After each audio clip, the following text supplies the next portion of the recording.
Hello friends, അകലെ latest review. കൊച്ചമ്മണി രാജുവിനോട് ഹൃതിയോടും പറയാം, ഞാൻ കുറച്ച് ദിവസം നിങ്ങളോടൊപ്പം വന്ന് വർമ്മ സാറിൻ്റെ വീട്ടിൽ നിന്നോട്ടെ. അയ്യോ അളിയൻ്റെ അമ്മേ, അവിടെ പെയിൻറ്റിങ്ങും വൈറ്റ് വാഷും ഒക്കെ നടക്കുക. അവിടെ ആകെ അലങ്കോലമായിട്ട് ഇട്ടിരിക്കുകയല്ല. അതുകൊണ്ട് ഇപ്പോൾ അളിയൻ്റെ അമ്മ വരണ്ട. ഒരു മാസം കഴിഞ്ഞിട്ട് ഞാൻ അളിയൻ്റെ അമ്മയെ അങ്ങോട്ട് വിളിച്ചോണ്ട് പോവാം കേട്ടോ. എന്നാൽ ശരി മോളെ, എന്നാലേ ഞാൻ ഓട്ടോറിക്ഷയിൽ അതുവഴി ആ വീടിൻ്റെ മുന്നിൽ കൂടെ ഒന്ന് കറങ്ങും. അപ്പോഴവിടെ പെയിൻറ്റിങ്ങോ വല്ലതും നടക്കുന്നുണ്ടോയെന്ന് എനിക്കറിയാമല്ലോ. ഓ പിന്നെ കുറുക്കനെയാ കൂവാൻ പഠിപ്പിക്കുന്നത് എന്നും പറഞ്ഞിട്ട് കൊച്ചമ്മണി അങ്ങ് പോയി. ഹരീഷും അവൻ്റെ ഒരു കൂട്ടുകാരനാണെന്ന് തോന്നുന്നു. രണ്ടുപേരോട് ഇങ്ങനെ നടന്നു വരുക. ഹരീഷിൻ്റെ കയ്യിൽ ഒരു മദ്യക്കുപ്പിയുണ്ട്. ഹരീഷ് കുടിച്ചൊരു ലെവലില്ലാതെ വരുവാണെന്ന് തോന്നുന്നു. കൂട്ടുകാരൻ പറയാം, എന്നെ 7:30 എന്നാ എല്ലാവരും വിളിക്കുന്നത്. അതെന്താടാ, കറക്റ്റ് 7:30 തന്നെ ഞാൻ പൊട്ടിച്ചിരിക്കും. 1:30 പെഗ്ഗിലാണ് തുടങ്ങുന്നത്. അപ്പോൾ നിന്റെ കണക്ക് 1:30 അത് പിന്നെ 7:30 1:30 തുടങ്ങും, പിന്നെ 2:30, അത് പിന്നെ അങ്ങ് തുടർന്ന് പോവും. എടാ ഹരീഷെ, കുറേ നാളുകൊണ്ട് ഞാൻ നിന്നെ ശ്രദ്ധിക്കുന്നുണ്ടല്ലോ. നിന്റെ ആ പഴയ എടുപ്പും നടപ്പും ഒന്നും കാണുന്നില്ലല്ലോ. ഞാൻ ചോദിക്കുന്നതുകൊണ്ടൊന്നും തോന്നരുത്, ഫാമിലി ലൈഫ് അത്രയ്ക്ക് പന്തിയല്ലേ. അല്ലെങ്കിലും ആ വേണുവാശാൻ്റെ ഫാമിലി വെറും അലവലാതി ഫാമിലിയാ. വിവാഹ ജീവിതം താറുമാറായ, അലമ്പായ, പിന്നെ എല്ലാം താറുമാറായി. കെട്ടിക്കൊണ്ടുവന്ന പെണ്ണ് അഹങ്കാരിയാണെങ്കിൽ പിന്നെ എല്ലാം തീർന്ന്. ഞാനും പ്രേമിച്ചൊക്കെയാണ് കെട്ടിയത്. കുറച്ച് കഴിഞ്ഞപ്പോൾ അവൾ എന്നെ അങ്ങ് ഭരിക്കാൻ തുടങ്ങി. ഗത്യന്തരമില്ലാതായപ്പോൾ ഞാൻ പറഞ്ഞു വണ്ടി വിട്ടോളാം എന്ന് വെച്ചാൽ നീ എന്താ പാടാ പറഞ്ഞു. ഞാനങ്ങ് ഉപേക്ഷിച്ച് കളഞ്ഞു. 2 പിള്ളേരുണ്ടായിരുന്നു. അതെൻ്റെ സംഭാവനയായിട്ട് അങ്ങ് സ്വീകരിച്ചോളാൻ പറഞ്ഞു. അവൾ അങ്ങനെ എൻ്റെ സംഭാവനയും സ്വീകരിച്ച് അവൾ അവിടെ വീട്ടിലോട്ടങ്ങ് പോയി. ഞാൻ പിന്നെ രണ്ടാമതും കെട്ടി. ആദ്യം അവൾക്കും ഒരു കുഴപ്പമൊന്നും ഇല്ലായിരുന്നു. ഇപ്പോൾ അവളും തുടങ്ങി. ഇനി അവളെയും ഞാൻ ഉപേക്ഷിക്കേണ്ടി വരും. എടാ ഹരീഷേ, നമുക്ക് ചുമക്കാൻ പറ്റാത്ത ഭാരമാണ് തലയിലിരിക്കുന്നെങ്കിൽ തട്ടി താഴെ കളഞ്ഞിട്ട് നമ്മൾ നമ്മുടെ പാട്ടിനങ്ങ് പോയേക്കണം. ഞാൻ അറിഞ്ഞിടത്തോളം നിന്റെ ഭാര്യ ശ്രീലക്ഷ്മി ഒരഹങ്കാരി എടുത്തിയാട്ടക്കാരിയൊക്കെയാ. അടിച്ച് വെളിയിലാക്കടാ. ഇത് രുക്മിണിയുടെ കയ്യാളാണെന്ന് തോന്നുന്നു. അവൾ കാശ് കൊടുത്ത് ഇവനെ മയക്കിയിട്ട് ഇതൊക്കെ ഹരീഷിനോട് പറഞ്ഞു കൊടുപ്പിക്കുവാണെന്നാ തോന്നുന്നു. പക്ഷേ ഇതൊക്കെ കേട്ടിട്ട് ഹരീഷ് അവൻ്റെ ചെവുക്കുറ്റിക്ക് ഒരൊറ്റടി. നീ എൻ്റെ പെണ്ണിന് വിലയിടുന്നോടാ. അവളെക്കുറിച്ച് നീ ഇനി എന്തെങ്കിലും പറഞ്ഞാൽ നിന്നെ കൊന്നു കളയൂടാ. മേലാൽ നീ എൻ്റെ പരിസരത്ത് കണ്ടുപോയേക്കണ്. പൊയ്ക്കോടാ, പറഞ്ഞു കേട്ടോടാ. അവനെ അങ്ങനെ തള്ളി ഓടിച്ചിട്ട് ഹരീഷ് ബാക്കിയുള്ള മദ്യോടൊന്ന് കുടിക്കുവാണ്. ഈ സമയം ശ്രീലക്ഷ്മി അവിടെ നിൽക്കുന്ന കണ്ടുകൊണ്ട് രുക്മിണി ഒരു ഫോൺ ചെയ്യുവാണ്. ആർക്കോ. എന്ത് പറയാനാ എൻ്റെ കോമളം, എൻ്റെ ഫാമിലി ആകെ അലങ്കോലമായി പോയല്ലോ. അതിനൊക്കെ ഭാഗ്യം ചെയ്യണം. നല്ല മരുമോളെ കിട്ടണമെങ്കിലേ പുണ്യം ചെയ്യണം. എന്ത് ചെയ്യാനാ, ഞാൻ അതിനുള്ള പുണ്യം ഒന്നും ചെയ്തിട്ടില്ല. ഇതൊക്കെ ശ്രീലക്ഷ്മി കേൾക്കാൻ വേണ്ടി പറയുന്ന. ശ്രീലക്ഷ്മി കേൾക്കുന്നുണ്ട്. അവളിങ്ങനെ മനസ്സിൽ പറയാം, ഇവരോട് ഇതിനൊക്കെ മറുപടി പറയാൻ പോകണ്ട, ഒന്നും മിണ്ടാതിരിക്കുന്നത് തന്നെയാണ് നല്ലത്. പക്ഷേ ദൈവമേ, ഞാൻ എത്ര നേരമെന്ന് വെച്ചാൽ ഇതൊക്കെ കേട്ടോണ്ടിരിക്കുന്നത്. രുക്മിണി വിടാൻ പ്ലാനില്ല. വീണ്ടും ഫോണിൽ തുടരുക. അതേന്നേ 916 ഇവിടെ വരേണ്ടതായിരുന്നു. പക്ഷെ എന്ത് ചെയ്യാനാ ചെറുക്കനെ, അവർ വളച്ചെടുത്തില്ലേ. ഇപ്പോഴാണെങ്കിൽ മുക്കുമണ്ടത്തെക്കാളും കഷ്ടമായിപ്പോയി. അപ്പോൾ ഹരീഷ് അമ്മയെന്ന് വിളിച്ചോണ്ട് അങ്ങോട്ട് വരുന്നുണ്ട്. അയ്യോ കോമളം, ഞാൻ പിന്നെ വിളിക്കാവേ എന്നും പറഞ്ഞ് അവൾ ആ ഫോൺ കട്ട് ചെയ്യുവാണ്. ഹരീഷാണെങ്കിൽ ആകെ മദ്യലഹരിയിൽ ഇങ്ങനെ ആടി നിൽക്കുക. എടാ നീ എവിടെ പോയാലോ ഇത്രയും നേരം? എന്ത് ചെയ്യാനാ, ഇവിടെ ഒരു സമാധാനം സ്വസ്ഥത ഇല്ലല്ലോ. അതുകൊണ്ട് ഞാൻ വെളിയിലോട്ടൊന്ന് പോയതാ. എടാ മോനെ ഹരീഷേ, മൂത്തവര് ചെല്ലും മുതുനെല്ലിക്ക ആദ്യം കഴിക്കും പിന്നെ മധുരിക്കും. അയ്യോ, എൻ്റെ അമ്മയ്ക്ക് കവിതയൊക്കെ അറിയോ? എടാ ഇതൊരു പഴഞ്ചൊല്ല. മൂത്തവര് പറഞ്ഞത് കേൾക്കാത്തതിൻ്റെ ഫലവാ. ശ്രീലക്ഷ്മി ഒന്ന് നോക്കിയിട്ട് ഇതൊക്കെയാണെന്നാ ഞാൻ പറഞ്ഞു വരുന്നത്. എന്താടാ നിന്നെ ഒരു നാറ്റം? നീ പുളിച്ച കള്ളു വല്ലതും കുടിച്ചോ? അയ്യോ, ഞാൻ പുളിച്ച കള്ളൊന്നും കുടിച്ചില്ല. നല്ല ഒന്നാന്തരം സാധനമാ. എടാ പൊന്നു മോനെ, വെട്ടിരുമ്പ് പോലത്തെ സാധനമൊന്നും വാങ്ങിച്ച് കേറ്റല്ലേ. നിന്റെ ചങ്കും കരളും ഒക്കെ വാടിപ്പോവൂടാ. ശ്രീലക്ഷ്മി ഒന്നുകൂടെ നോക്കി കുത്തി കാണിക്കുന്ന പോലെ. എടാ കുടിച്ചതിന് നിന്നെ ഞാൻ എന്തു പറയാനാ? നിന്റെ സ്ഥാനത്ത് വേറെ വല്ലവരും ആയിരുന്നെങ്കിൽ ഇപ്പോൾ ആത്മഹത്യ ചെയ്തേനെ. ഇതൊരു താൽക്കാലികമായ ആശ്വാസമാണമ്മേ. ഇതിൻ്റെ കെട്ടങ്ങോട്ട് വിടുമ്പോൾ വീണ്ടും ടെൻഷൻ കൂടും. എന്നിട്ട് ഹരീഷ് ശ്രീലക്ഷ്മിയുടെ അടുത്തോട്ട് ചെല്ലുക. അവൾ വളരെ പ്രയാസത്തോടെ ചോദിക്കുക, ഹരീഷെ മദ്യപിച്ചോ? ആ നല്ല നന്നായിട്ട് ഞാൻ മദ്യപിച്ച്. ഞാൻ മദ്യപിച്ചത് നീ കാരണമാ. അയ്യോ ഹരീഷ്, എന്താ ഈ പറയുന്നത്? ഞാൻ കാരണം? അതെ, നീ കാരണമാണെന്ന് ഞാൻ തികച്ചും പറയുന്നില്ല. എന്തായാലും എൻ്റെ മനസമാധാനം നഷ്ടപ്പെട്ടിട്ട് ആഴ്ചകളേറെയായി. ശ്രീലക്ഷ്മി അങ്ങോട്ട് പൊട്ടിക്കരയാൻ തുടങ്ങി. ഞാൻ ഹരീഷിനൊരു മനസമാധാനക്കേടായോ? വേണ്ട, ഇവിടെ കിടന്ന് കരഞ്ഞ് വലിച്ചു കൂവല്ലേ. രുക്മിണി ഇതെല്ലാം മറിഞ്ഞു നിന്നവരെ നോക്കി കാണുകയാണ്. നിന്റെ ഈ കരച്ചിൽ തന്നെ എൻ്റെ സമാധാനക്കേട്. എനിക്ക് സഹിക്കാൻ പറ്റാതെ വരുമ്പോൾ ഞാൻ കരഞ്ഞെന്നിരിക്കും. അത് കാണാൻ പറ്റാത്തവരോടെ നിൽക്കേണ്ട, പുറത്തോട്ടിറങ്ങ് എന്നും പറഞ്ഞ് ഹരീഷിനെയും റൂമിൽ നിന്ന് ഇങ്ങനെ പുറത്തോട്ട് തള്ളി വരുവാണ്. അങ്ങോട്ട് ഇറങ്ങിപ്പോ എന്നും പറഞ്ഞ് ഹരീഷിനെ ഒരു തള്ളുമ്പോൾ രുക്മിണിയുടെ അടുത്തോട്ട് പോയി അങ്ങ് വീഴുന്ന പോലായി ഹരീഷ്. ശ്രീലക്ഷ്മി ആണെങ്കിൽ ആ ഡോർ അങ്ങ് കുറ്റിയിടുകയും ചെയ്തു. ഇത് തന്നെ നല്ല സമയമെന്ന് കരുതി രുക്മിണി അങ്ങോട്ട് എരികേട്ടി കൊടുക്കുവാണ് ഹരീഷിനെ. എൻ്റെ ദൈവമേ, എനിക്കിതൊന്നും കാണാൻ വയ്യായേ. ഞാൻ എൻ്റെ ആങ്ങളുടെ വീട്ടിലോട്ട് പോവാ. നീയല്ലേ അവളെ കെട്ടിയത്, നീ തന്നെ അങ്ങ് അനുഭവിച്ചോ. അയ്യോ, ഇവക്കിത് എന്തു പറ്റിയതാമ്മേ? രുക്മിണി ഉടനെ മനസ്സിൽ പറയാം, അത് ഞാൻ കലക്കി കൊടുക്കുന്ന പൊടിയുടെ മായാജാലമാടാ. ഈ സമയം രണ്ട് കുട്ടികൾ, ഒരാൺകുട്ടിയും പെൺകുട്ടിയും ബുക്സ് നോക്കിക്കൊണ്ട് ഇങ്ങനെ ഇരിക്കുക. ആൺകുട്ടി പറയാം, ചേച്ചി എല്ലാ ദിവസവും ശനിയും ഞായറും ആയിരുന്നു, എന്ത് രസമായിരുന്നു. അതെങ്ങനെയാ എല്ലാ ദിവസവും ശനിയും ഞായറും ആകാൻ പറ്റുമോ? എന്ത് മണ്ടൻ ചോദ്യമാണ് നീ ചോദിക്കുന്നത്? ശനിയും ഞായറും ഹോളിഡേയ്സ് അല്ലേ? ഹോളിഡേയ്സിൽ ചേച്ചിക്ക് സ്കൂളിൽ പോകണ്ടല്ലോ, അപ്പോഴെനിക്ക് കളിക്കാൻ കൂട്ടാകുമല്ലോ എന്ന് വിചാരിച്ച് ചോദിച്ചതാ. ഇത് സംയുക്തയുടെ കൂടപ്പിറപ്പുകളാണെന്ന് തോന്നുന്നു. ചേച്ചി തനിയെ സ്കൂളിലോട്ട് പോകുമ്പോൾ എനിക്ക് വല്ലാത്ത വിഷമമാവും. അയ്യോ എൻ്റെ ചക്കരെ, നിന്നെ ഇപ്പം സ്കൂളിലോട്ട് വിടാത്തത് നിനക്ക് സുഖമില്ലാത്തത് കൊണ്ടല്ലേ? ചേച്ചി, ഞാൻ ചേച്ചിയോടൊരു കാര്യം ചോദിച്ചാൽ ചേച്ചി എന്നോട് നുണ പറയില്ലല്ലോ. ഞാൻ എന്തിനാടാ നിന്നോട് നുണ പറയുന്നത്? എന്നാ ഞാൻ ചോദിക്കടാ മോനെ, എനിക്ക് ഹാർട്ട് ഡിസീസ് ആണെന്നല്ലേ പറഞ്ഞത്? ഈ ഹൃദയത്തിന് അസുഖം വന്നാൽ പെട്ടെന്ന് മരിച്ചു പോയേച്ചി. അയ്യോ തേജു, ഇങ്ങനെ ഒന്നും പറയല്ലേ. അയ്യോ ചേച്ചി, മാമ്പഴം വേണമെന്നാ തോന്നുന്നു. അയ്യോ തേജു, നീ ഓടല്ലേ, നിനക്ക് സുഖമില്ലാത്തതാ, പ്രത്യേകിച്ച് രാത്രിയുമാ. അപ്പോഴൊരു തിരുമേനി കയ്യിൽ പ്രസാദമൊക്കെ ആയിട്ട് അങ്ങോട്ട് വരുന്നുണ്ട്. അപ്പുപ്പ എന്ന് വിളിച്ചിട്ട് തേജു അടുത്ത് പോയി കെട്ടിപ്പിടിക്കുന്നുണ്ട്. എന്താ മോനെ ഇത്, ഓടരുതെന്ന് പറഞ്ഞതല്ലേ? മോളെ സംയുക്തേ, ഇതോ വരുന്നു. മോനെ, നിന്നോട് ഓടരുതെന്ന് പറഞ്ഞതല്ലേ, ഇന്നാ എന്നും പറഞ്ഞ പ്രസാദം കൊടുത്തിട്ട് നിങ്ങൾ രണ്ടുപേരും അകത്തോട്ട് ചെല്ല്. മോളെ, അവനോട് സുഖമില്ലെന്നുള്ള കാര്യം അവനോട് പറയരുതെന്ന് ഞാൻ പറഞ്ഞിട്ടുള്ളതല്ലേ, ഇനി മേലാ പറയല്ലേ. ഇല്ല അപ്പൂപ്പ എന്നാ പെൺകുട്ടിയും പറയുക. സംയുക്ത വന്നിട്ട് ചോദിക്കുന്നു, ഇതെന്താ അപ്പൂപ്പ, ഇന്ന് നേരത്തെ നടയടച്ചോ? നേരത്തെ നടയടച്ചതൊന്നും അല്ല. സമയം എന്തായെന്ന് നീയൊന്ന് നോക്ക്. അപ്പോഴൊരു കാറിൻ്റെ ശബ്ദം പുറത്ത് കേൾക്കുന്നുണ്ട്. അംബിക ദാണ്ട കാറിൽ നിന്ന് അങ്ങോട്ട് ഇറങ്ങി വരുവാണ്. മോളെ, അംബിക വർമ്മയല്ലേ വരുന്നത്? ഉപകാരിയാ, മോളവരെ പിണക്കരുത്. അപ്പൂപ്പന് ശരിക്കും അവരെ അറിയാത്തത് കൊണ്ടാ. എനിക്കവരെ ശരിക്കും അറിയാം, നിനക്കാ അവരെ അറിയാത്തത്. മോള് നന്ദികേട് കാട്ടരുത്. നന്ദികേടാ ഏറ്റവും വലിയ മഹാഭാവം. ഈ സമയം അംബിക പുറത്തു നിന്ന് ആർക്കോ ഫോൺ ചെയ്യുന്നോണ്ടിരിക്കുക. അംബിക ഏതോ വലിയ തിരുമറിയുടെ പ്ലാനും കൊണ്ടാണ് സന്തോഷത്തോടെ ചിരിച്ചോണ്ട് അങ്ങോട്ട് വന്നിട്ട്, നമസ്കാരം തിരുമേനി. നമസ്കാരം, ദാണ്ട് ഇങ്ങോട്ട് ഇരുന്നാട്ടെ. ഓ, ഞാൻ ഇരിക്കുന്നൊന്നുമില്ല. തിരുമേനിയുടെ ആ തിരക്കൊക്കെ കഴിഞ്ഞോ? എന്ത് തിരക്കംബിക, ക്ഷേത്രത്തിൽ ഇപ്പോൾ വലിയ തിരക്കൊന്നുമില്ല. സംയുക്ത വലിയ മൈൻഡൊന്നും ചെയ്യാതെ വിഷമിച്ചിങ്ങനെ നിൽക്കുവാണ്. നിത്യപൂജ ഉണ്ടെന്നേ ഉള്ളൂ. അപ്പോൾ വഴിപാടും വരവും ഒന്നും ഇല്ലേ? ഓ, കുറവാ. നിത്യച്ചെലവിനുള്ള കാര്യങ്ങളൊക്കെ കരയോഗക്കാരല്ലേ നോക്കുന്നത്. തീരെ വയ്യാമ്പികെ, പിന്നെ ദേവിയുടെ കാര്യമായതുകൊണ്ട് പോകാതിരിക്കാൻ പറ്റുമോ?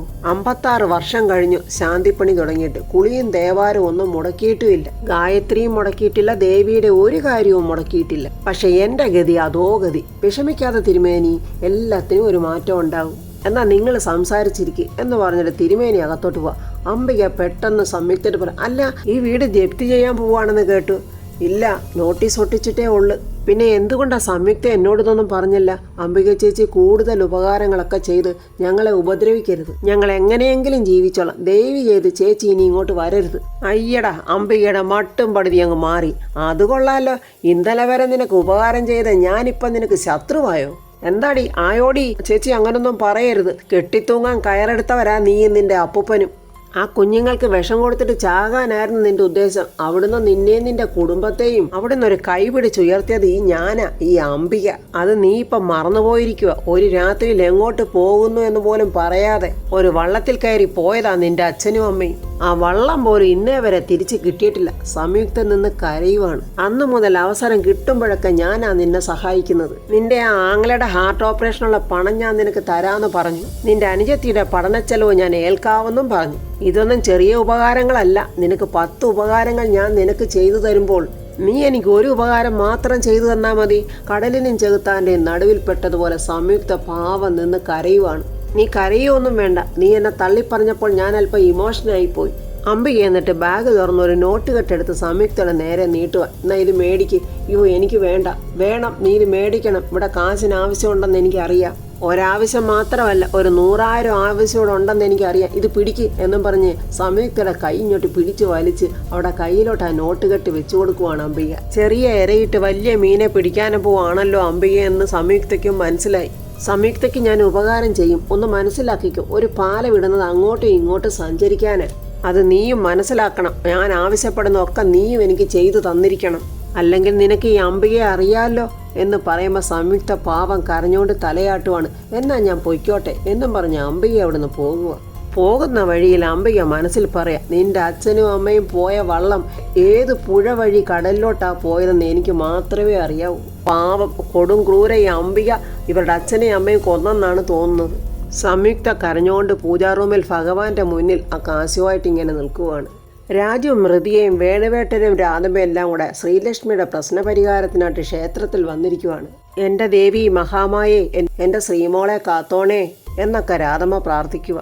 അവളുടെ പ്രശ്നങ്ങളും പ്രതിസന്ധികളും എല്ലാം പരിഹരിച്ചു കൊടുക്കണേ. അവൾക്ക് സമാധാനപരമായ ഒരു കുടുംബജീവിതം അമ്മയെ നീ ഉണ്ടാക്കി കൊടുക്കണേ. പ്രസാദം കൊണ്ട് തിരുമേനി അവർക്കെല്ലാം കൊടുത്തിട്ട് പറയുന്നു, വഴിപാടിനുള്ള ചീട്ടൊക്കെ നിങ്ങൾ ഇന്നലെ എഴുതിപ്പിച്ചല്ലോ, അതൊക്കെ ചെയ്തോളാം. അപ്പം നടയടച്ചതിന് ശേഷം ബാക്കി കാര്യങ്ങളൊക്കെ നമുക്ക് നോക്കാം എന്ന് പറഞ്ഞിട്ട് തിരുമേനി പോയി. രുക്മിണിയുടെ വീട്ടിൽ രുക്മിണിയും ഹരീഷും ശ്രീലക്ഷ്മിയും കൂടെ ബ്രേക്ക്ഫാസ്റ്റ് കഴിക്കാനിരിക്കുക. ശ്രീലക്ഷ്മി ഒരു മുഴി ഭ്രാന്തിയെപ്പോലാണ് മുടിയൊക്കെ ഇങ്ങനെ മുഖത്തോട്ട് വലിച്ചു വാരിയിട്ട് ആ ചപ്പാത്തി കഴിക്കാതെ ഇങ്ങനെ പിച്ചി പറിച്ചുകൊണ്ടിരിക്കുക. ഹരീഷ് ഇതെല്ലാം കണ്ടുകൊണ്ടിരിക്കുക. രുക്മിണിയാണെ മനസ്സ് സന്തോഷം കൊണ്ട് ഇങ്ങനെ ഇരിക്കുക. ശ്രീ, എന്താ നീ കഴിക്കാത്തത്? എടാ ഹരീഷ്, ഇവള് കുളിക്കുകയും പല്ലിയൊക്കെ ഒന്നും ചെയ്യത്തില്ലേ? എന്തൊരു കോലം അവിടെ. ഹരീഷ് സ്നേഹത്തോടെ പറയാം, ശ്രീ നീ ഇതാദ്യം കഴിക്ക്, എന്നിട്ട് പോയി കുളിച്ചൊന്ന് ഫ്രഷ് ആകും, നമുക്കൊന്ന് പുറത്തു പോവാം, ഞാൻ എങ്ങോട്ടുമില്ല എന്ന് പറഞ്ഞിട്ട് ശ്രീലക്ഷ്മി അതൊന്നും കഴിക്കാതെ എഴുന്നേറ്റങ്ങ് പോവുകയാണ്. സങ്കടത്തോടെ ഹരീഷ്, അമ്മ ഇവൾക്ക് എന്തോ പറ്റിയിട്ടുണ്ട് മോനെ, ഇതൊരുമാതിരി വട്ടുപോലെയാണ്, പാരമ്പര്യം ഉണ്ടല്ലോ. അവിടെ അച്ഛൻ വേണുവിൻ്റെ അച്ഛന് പ്രാന്തുണ്ടായിരുന്നെന്നാ കേട്ടത്. ഹരീഷ് ദേഷ്യത്തോടെ നോക്കുക. അയ്യോ, ഞാൻ കേട്ട കാര്യമാണ് പറഞ്ഞ്, ഇനിയിപ്പോൾ എന്തായാലും നമ്മൾ അനുഭവിച്ചല്ല പറ്റൂ. അത് കേട്ട് ഹരീഷ് ദേഷ്യത്തോടെ അവിടെ നിന്ന് എഴുന്നേറ്റ് പോവാം. രുക്മിണി ചിരിച്ചോണ്ട് പറയാം, പറഞ്ഞത് ഏതായാലും ഏറ്റിട്ടുണ്ടെന്നാ തോന്നുന്നത്. അങ്ങനെ ശ്രീലക്ഷ്മിയുടെ ജാതകം തിരുമേനിയുടെ കൈ കൊടുത്തിട്ട് അവരെല്ലാവരും ഇങ്ങനെ അക്ഷമരായിട്ട് നോക്കി നിൽക്കുക. തിരുമേനി ജാതകം നോക്കിയിട്ട് മകളാണല്ലേ? അതെ എന്ന് വേണുവേട്ടനും പറയുന്നുണ്ട്. രാധമ്മ പറയും, എനിക്ക് 3 മക്കളാ, മൂത്തതും ഇളയതും പെൺകുട്ടികളാ, ഇതെൻ്റെ മകനും ഭാര്യയായത്. ശ്രീലക്ഷ്മിയുടെ ജാതകം നോക്കിയിട്ട് പറയുന്ന കുട്ടിക്ക് ശനിദശയുടെ കാലമാണ്, ഇനി 36 വയസ്സ് വരെയും ശനിദശയാണ്. പക്ഷേ 12ൽ ചൊവ്വയുണ്ട്, അത് നല്ലതാ. ദൈവാധീനമുണ്ട്, അതാ ഒരാശ്വാസം. വിവാഹം കഴിഞ്ഞ കുട്ടിയല്ലേ? വിവാഹം കഴിഞ്ഞതാണ്. വിവാഹം കഴിഞ്ഞ വീട്ടിലും പ്രശ്നക്കാരാണ്. ഈ ജാതകക്കാരിക്ക് കുട്ടികളുണ്ടോ? ഇല്ലെന്ന് രാധമ്മ പറയുമ്പോൾ തിരുമേനി പറയാം, മാതാവാകാനുള്ള യോഗമുണ്ടെന്ന് ജാതകത്തിൽ കാണുന്നുണ്ടല്ലോ. എന്നാൽ അതാരോ ബന്ധിച്ചതായിട്ടും കാണുന്നുണ്ട്. ശരിയാ തിരുമേനി, അടുത്ത മാസം അവളൊരു കുഞ്ഞിന് ജന്മം നൽകേണ്ടതായിരുന്നു. കരഞ്ഞോണ്ട് രാധമ്മ പറയാം, പക്ഷെ അബോഷനായി. തിരുമേനി പറയാം, അബോഷനാക്കിയതാണ്. ശത്രുദോഷം, ജ്യോതിഷം കള്ളം പറയില്ല. അയ്യോ തിരുമേനി, എന്താ പറയുന്നത്? നിങ്ങളെല്ലാവരും പ്രാർത്ഥനയോടെ നിന്നോളൂ, ഞാൻ ഒന്നുകൂടി നോക്കട്ടെ. അങ്ങനെ അവരെല്ലാവരും പുന്നയ്ക്കലമ്മയെ പ്രാർത്ഥിച്ചുകൊണ്ട് നിൽക്കുവാണ്. തിരുമേനി ജ്യോതിഷ പലകയിൽ കബഡിയൊക്കെ ഇട്ട് ഉരുട്ടുവാണ്. കുറച്ച് കബഡികളൊക്കെ എണ്ണിപ്പെറുക്കി അങ്ങോട്ടും ഇങ്ങോട്ടും ഒക്കെ വെച്ചിട്ട് പറയുന്നു, ഇത് ശത്രുദോഷം തന്നെയാണ്. അത് മാത്രമല്ല, അകാലത്തിൽ മരണപ്പെട്ടു പോയ കുഞ്ഞിന്റെ ആത്മാവ് പരേതാത്മാവിൽ ഇതുവരെ ലയിച്ചിട്ടുമില്ല. ആ ജീവന്റെ പ്രാക്ക് 7 തലമുറ വരെ നിൽക്കുമെന്നാ കണക്ക്. ഈ ജാതകക്കാരിക്ക് ഇപ്പൊ സ്വസ്ഥതയും സമാധാനവും ഉണ്ടാവില്ല. ഭർത്താവായിട്ട് പോലും ഈ കുട്ടി ഇപ്പോൾ അകലുകയാണ്. ഭാര്യ ഭർത്തൃ ബന്ധം തകരുന്ന അവസ്ഥയിലൊക്കെ കാര്യങ്ങൾ എത്തിച്ചേർന്നുകൊണ്ടിരിക്കുകയാണ്. ഈ കുട്ടിയുടെ ശത്രുഭാഗത്ത് അത്യാഗ്രഹിയായ ഒരു സ്ത്രീയെ കാണുന്നുണ്ട്. അത് കേട്ടിട്ട് രാജു പറയാ, തിരുമേനി പറഞ്ഞത് ശരിയാ, അത് ശ്രീലക്ഷ്മിയുടെ അമ്മായിയമ്മയാ. രുക്മിണി എന്ന അവരുടെ പേര്. എന്തായാലും ആ സ്ത്രീ ഒരുപാട് ആഭിചാരക്രിയകളും ദുർമന്ത്രവാദങ്ങളും ചെയ്തിട്ടുണ്ടെന്നാ കാണുന്നത്. വിപരീത കാര്യങ്ങൾ ചെയ്യുന്നവർക്ക് ഉഗ്രൻ തിരിച്ചടി കിട്ടും. ആ സ്ത്രീക്ക് ഉടൻ തന്നെ വലിയൊരു തിരിച്ചടി കിട്ടും. രാധമ്മ കരഞ്ഞോണ്ട് പറയാ, എൻ്റെ കുഞ്ഞിന്റെ കഷ്ടകാലത്തിന് പരിഹാരക്രിയകൾ ഒന്നും ഇല്ലേ തിരുമേനി? അത് ഞാൻ പറയാം. 2-3 ചെറിയ പൂജകളും വഴിപാടുകളും ഉണ്ട്, അതൊക്കെ ഞാൻ എഴുതിത്തരാം. അത് ഇവിടെ തന്നെ ചെയ്യണമെന്നൊന്നുമില്ല. ഏത് ഭദ്രകാളി ക്ഷേത്രത്തിലും ചെയ്യാവുന്നതേ ഉള്ളൂ. 7 വെള്ളിയാഴ്ചകളിൽ കുട്ടിയെ ഇവിടെ കൊണ്ടുവന്ന് ദേവീദർശനം നടത്തിക്കണം. അതിന് എല്ലാ ദിവസമായ അത്രയും നല്ലത്. പുന്നയ്ക്കലമ്മ കാരുണ്യപൂർവ്വം ഒന്ന് കനിഞ്ഞാൽ എല്ലാ കഷ്ടതകളും മാറിപ്പോയിക്കോളും. ശ്രീലക്ഷ്മിയെ എങ്ങനെ അവിടെ പോയി കൂട്ടിക്കൊണ്ടുവരും? എല്ലാവരും ഇങ്ങനെ ചിന്തിച്ച് നിൽക്കുവാണെന്ന് തോന്നുന്നു. ഈ സമയം ശ്രീലക്ഷ്മി ഒരു മുഴു ഭ്രാന്തിയെപ്പോലെ റൂമിൽ അങ്ങോട്ടും ഇങ്ങോട്ടും നടക്കുവാണ്. രുക്മിണി ഇത് ജനലിക്കൂടെ കണ്ട് നല്ലോണം സന്തോഷിക്കുക. ആ വിഷപ്പൊടി നല്ലപോലെ വേല ചെയ്യുന്നുണ്ട്. ബാക്കിയുള്ളതും കൂടി ഇനി കലക്കി കൊടുക്കണം. ഹരീഷ് ഒരു ഗ്ലാസ് ജ്യൂസ് എടുത്തുകൊണ്ട് ശ്രീലക്ഷ്മിയുടെ അടുത്ത് വന്നിട്ട്, ശ്രീ നീ ഇന്നൊന്നും കഴിച്ചില്ലല്ലോ. ശ്രീ നിനക്ക് എന്താ പറ്റിയത്? നിനക്ക് സുഖമില്ലേ? എനിക്ക് വയ്യ ഹരീഷ്. എങ്കിൽ വാ, നമുക്ക് ഹോസ്പിറ്റലിൽ പോവാം. ഹോസ്പിറ്റലിൽ പോണം ഹരീഷേ, പക്ഷെ ഇപ്പം വേണ്ട. ക്ഷീണിച്ചാകെ വല്ലാതായിപ്പോയി നീ. ആഹാരം ഒന്നും വേണ്ട. നിനക്ക് എന്താ പറ്റിയത്? എനിക്കറിയില്ല ഹരീഷേ, പക്ഷെ എനിക്ക് എന്തൊക്കെയോ മാനസിക പ്രശ്നങ്ങളാ. എങ്കിൽ നമുക്കൊരു സൈക്കാട്രിസ്റ്റിനെ പോയി കണ്ടാലോ? ഇപ്പോഴെനിക്ക് വല്ലാത്ത ക്ഷീണം. നമുക്ക് വൈകിട്ട് പോയി കാണാം ഹരീഷേ. ഞാനൊന്ന് കിടന്നോട്ടെ. നീ ഒന്നും കഴിച്ചില്ലല്ലോ ശ്രീ, ഈ ജ്യൂസെങ്കിലും കുടിക്ക്. എനിക്കിപ്പോൾ വേണ്ട ഹരീഷ്. എന്നാ ശരി ശ്രീ എന്നും പറഞ്ഞ് ഹരീഷ് ആ ജ്യൂസ് അവിടെ വെച്ചിട്ട് ശ്രീലക്ഷ്മിയെ അവിടെ കിടക്കാനായിട്ട് സഹായിക്കുവാണ്. ഇതെല്ലാം ആ പൂതന്നെ രുക്മിണി അവിടെ ജനലിക്കൂടെ നോക്കി നിന്ന് കാണുവാണ്. അപ്പോൾ ഫ്രണ്ട്സ്, ഇനി രുക്മിണിക്ക് എന്തോ വലുത് വരാൻ പോകുന്നെന്ന് ജ്യോത്സ്യൻ പറഞ്ഞിട്ടുണ്ട്. കൊടും ക്രൂരതകൾ ചെയ്യുന്നവർക്ക് ആദ്യമൊന്നും ശിക്ഷ കൊടുത്തില്ലെങ്കിൽ എന്തായാലും ശിക്ഷ കൊടുക്കാതിരിക്കില്ല ദൈവം. ഈ അംബികയ്ക്കും ഈ രുക്മിണിക്കും എന്തായാലും വലിയ വലിയ ശിക്ഷ കൊടുക്കുമെന്നുള്ളതിനകത്ത് യാതൊരു സംശയവുമില്ല. പാപം സംയുക്തയും അവരുടെ കുടുംബത്തെയും ഇന്ന് സ്നേഹം അഭിനയിച്ച് അവരെ വഞ്ചിച്ചുകൊണ്ടിരിക്കുവാണ്. ദേവീഭക്തനായ തിരുമേനിയുടെ പ്രാർത്ഥന ദേവി കേൾക്കാതിരിക്കില്ല. ഈ അംബികയ്ക്കും രുക്മിണിക്കും കിട്ടാൻ പോകുന്നതൊക്കെ എന്തൊക്കെയാണെന്ന് നമുക്കിനി അടുത്ത റിവ്യൂവിൽ കാണാം. എൻ്റെ ഈ റിവ്യൂ ഇഷ്ടപ്പെട്ടാൽ ലൈക്കും കമൻസും സബ്സ്ക്രൈബ് ചെയ്യാത്തവർ സബ്സ്ക്രൈബ് ചെയ്യണേ.